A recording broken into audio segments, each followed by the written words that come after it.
سورہ ہود کی آیت نمبر 107 اور 108 107 اور 108 کے حوالے سے لگتا ہے کہ جہنم ہمیشہ کے لیے نہیں ہے اور جنت ہمیشہ کے لیے ہے. آپ کا کیا موقف ہے؟ امام ابن تیمیہ اور محی الدین ابن عربی کا بھی موقف ہے، بلکہ آپ کے استاد ڈاکٹر اسرار اور غامدی صاحب کا بھی موقف ہے. اور منو نہ تڑی لایا کرو کسی کی، اللہ دے بندے ہو دلیل کے اوپر بات کریں. یہ بات صحیح ہے کہ امام ابن تیمیہ اور محی الدین ابن عربی ایک طرف سلفیوں کے امام ہیں، ایک طرف صوفیوں کے امام ہیں، دونوں کسی بات پہ متفق نہیں ہیں، لیکن اس بات کے اوپر متفق ہیں اور اس آیت سے وہ غلط رزلٹ نکالتے ہیں. دیکھیں عقیدہ جو ہے نا یہ اصول کی بات ہے، اصول جو ہے اجتہاد سے نہیں ہوتا جب تک نص موجود نہ ہو. یہ سورہ ہود کی آیت نمبر ہے 107 اور 108، ظاہر ہے یہ بار میں پارے نہیں آئے گی. 107 108. ہاں جی، اعوذ باللہ من الشیطان الرجیم، بسم اللہ الرحمن الرحیم. پہلے دوزخیوں کا ذکر آیا کہ وہ آگ میں ہوں گے، وہاں پہ اس کا چیخ و پکار دوزخ کی سنیں گے.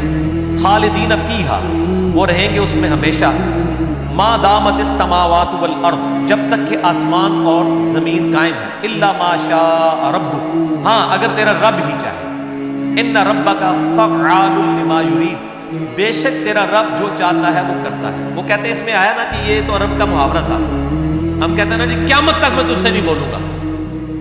اس کا یہ مطلب نہیں ہوتا کہ قیامت دن میں بول لوں گا، مراد ہے کہ ہمیشہ کے لیے نہیں بولوں گا. تو عرب میں بھی یہ محاورہ تھا کہ جب تک زمین و آسمان قائم ہے نا یہ نہیں ہوگا. تو یہ محاورہ تھا نا، ورنہ تو زمین و آسمان نے بھی ہمیشہ تو قائم نہیں رہنا. تو یہ محاورہ تن بات ہوئی ہے کہ دوزخی دوزخ میں رہیں گے جب تک زمین و آسمان قائم ہے، الا یہ کہ اللہ ہی چاہے. وہ کہتے ہیں یہ جو ہے نا الا یہ کہ اللہ چاہے، تو اس کا مطلب ہے بعد میں کبھی نہ کبھی اللہ تعالیٰ دوزخ کو ختم کر دے گا، کیونکہ 7 الفاظ ہیں ان ربک فعال لما یرید، بے شک تیرا رب جو چاہتا ہے کرتا ہے. اچھا آگے کیا ہے؟ وَأَمَّا الَّذِينَ سُعِدُوا فَفِي الْجَنَّةِ خَالِدِينَ فِيهَا، اور جو سعادت مند ہیں وہ ہوں گے جنت میں، اس میں رہیں گے ہمیشہ. ما دامت السماوات والارض، اس وقت تک جب تک کہ آسمان و زمین قائم ہے. الا ما شاء رب، ہاں تیرا اگر رب ہی چاہے. عطاء غیر مجذوب، لیکن اس کی جو عطا ہے وہ نہ ختم ہونے والی ہے. وہ کہتے ہیں یہاں پہ بھی وہی الفاظ ہے کہ اگر تیرا رب چاہے گا تو جنت بھی ختم ہو جائے گی، لیکن اس کے ساتھ چونکہ آ گیا کہ تیرے رب کی عطا جو ہے وہ نہ ختم ہونے والی ہے، تو اس سے یہ اشارہ ملتا ہے کہ جنت ختم نہیں ہوگی. اور اوپر یہ آ رہا ہے کہ ان ربک فعال لما یرید، اس سے لگتا ہے کہ اللہ تعالیٰ کبھی چاہے گا تو دوزخ ختم کر دے گا. اندھے کو اندھیرے میں بڑی دور کی سوجی، ایڈے اس طرح کے رزلٹ نہیں کٹے جاتے. اور پھر وہ آگے کہتے ہیں دیکھیں جی جنت کا ذکر جب بھی قرآن میں آیا نا تو وہاں خالدین فیہا ابدا ہے، اور دوزخ کا سارے ایسے ہیں. تہاڈی بھی جہالت اللہ دے بندو، قرآن بھی کھول لیندے، دوزخ نال بھی ابدا آیا ہے. اچھا اسی بھی سنا کے سننی ٹنی، کدے خود قرآن کھول کے پڑھے. اور یہ بات اتنی مشہور، اتنے بڑے بڑے علماء کر رہے ہوتے ہیں جی جنت کا جب بھی ذکر آیا نا تو وہ ابدا کے ساتھ آیا ہے، اور دوزخ کا ذکر جب آیا تو صرف خالدین فیہا آیا، ابدا نہیں آیا. میں دسنا ابدا، اللہ دے بندے میں نہیں بنایا قرآن ابدا کہاں کہاں آیا. سنیں سورۃ الجن، یہ پہلے تو سورۃ النساء میں آ جائیں آپ، حوالے نوٹ کرتے جاؤ. یہ ابدا والی گل آتا کو کرے نا ان کو اس مسئلے میں بھی انجینئرنگ ہو گئی ہے.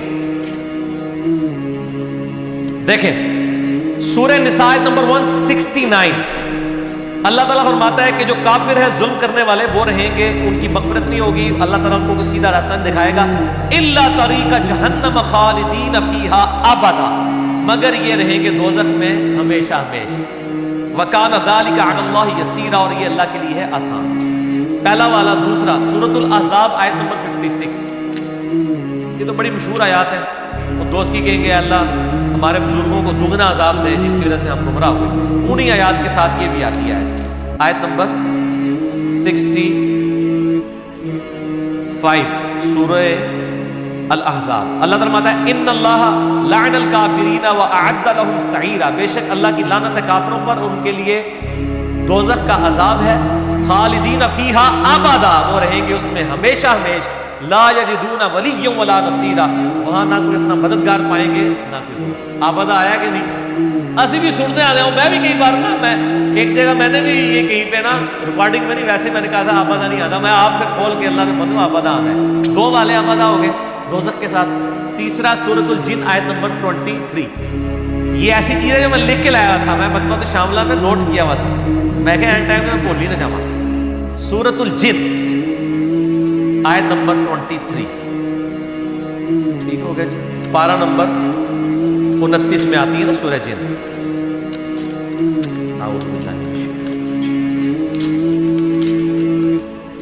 سورۃ المزمل ہے جی، اس سے پہلے سورہ جن ہے، آیت نمبر ہے اس کی 23۔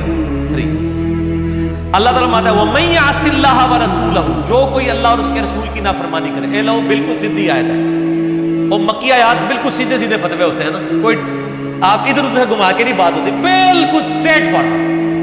وَمَن يَعْصِ اللَّهَ وَرَسُولَهُ فَإِنَّ لَهُ نَارَ جَهَنَّمَ خَالِدِينَ فِيهَا أَبَدًا، جو کوئی اللہ اور اس کے رسول کی نافرمانی کرے بے شک وہ رہے گا جہنم میں خالدین فیہا ابدا، ٹھیک ہے، ہمیشہ میں۔ یہ ابدا، نہ میں وابی نہ میں بابی، میں ہوں مسلم علم و کتاب۔ دیکھو ثابت کیتا ہے نا، یہ جناب سال صدیاں کا مسئلہ حل ہوا ہے کہ ابدا ہی نہیں ہے۔ اس ٹائم شاید اگر وہ کوئی مکتبہ تو شاملہ ہوتا تو پرانے بزرگ بھی کوئی ابدا پا کے کاٹ ہی لیتے، قرآن تو سمندر ہے، ٹھیک ہو گیا جی، یہ تو حافظ بھی نہیں نکال سکتا، یہ مکتبہ شاملہ ہی کاٹ، ایک گھوڑے دی ٹیکنالوجی ہے جی کاٹ لیتی ہے، ٹھیک ہو گیا جی۔ اگلا سوال ہے کیا ہندو، سکھ، یہودی، عیسائی بھی امت محمدیہ میں داخل ہیں صلی اللہ علیہ وسلم؟ بالکل داخل ہیں جی، کیوں نہیں داخل ہیں؟ نبی علیہ السلام کے زمانے میں جو بت پرست تھے وہ آپ کی امت میں داخل تھے، تبھی تو آپ نے ان کو دعوت دی ہے۔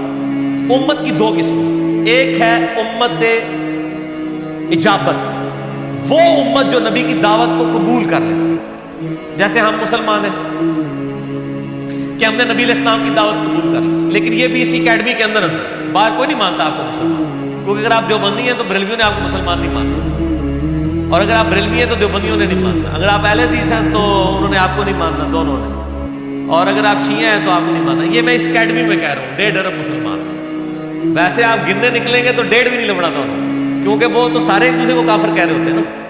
تو ایک جو گوروں کی مردم شماری میں مسلمانوں کی مردم شماری میں تو بریلوی دیوبندیوں کو ماننے کے لیے تیار نہیں، دیوبندی بریلویوں کو مان، جب ایک دوسرے کو گستاخ رسول مشرک کہتے ہیں، اسلام سے نکال رہے ہوتے ہیں۔ تو میں گوروں کی مردم شماری میں جو 1.5 ارب مسلمان ہیں، یہ ہے امت اجابت جنہوں نے نبی الاسلام کی دعوت قبول کر لی، اور دوسرے ہیں امت دعوت جن کو ابھی آپ نے دعوت دینی ہے، وہ یہود و نصارہ اور سکھ عیسائی جتنے کافر ہیں، یہ بھی امت کے اندر شامل ہیں، آپ ان کو امت کہیں گے، لیکن یہ امت کی دو قسم۔